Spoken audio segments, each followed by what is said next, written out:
பள்ளிக்கட்டு சபரிமலைக்கு கல்லும் முள்ளும் காலிக்கு மெத்தை சுவாமியே ஐயப்போ ஐயப்போ சுவாமியே.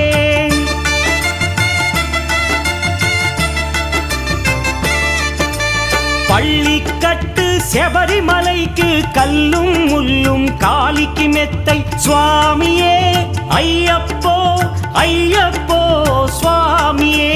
నెయ్యాభిషేకం చేయండి హారతులిచ్చి కొలవండి ఇరుముడి స్వామికి భక్తిగా ఇచ్చి వేదన తీరగ వేడండి అయ్యప్పను కని పిలవండి స్వామియే అయ్యప్పో అయ్యప్పో స్వామియే.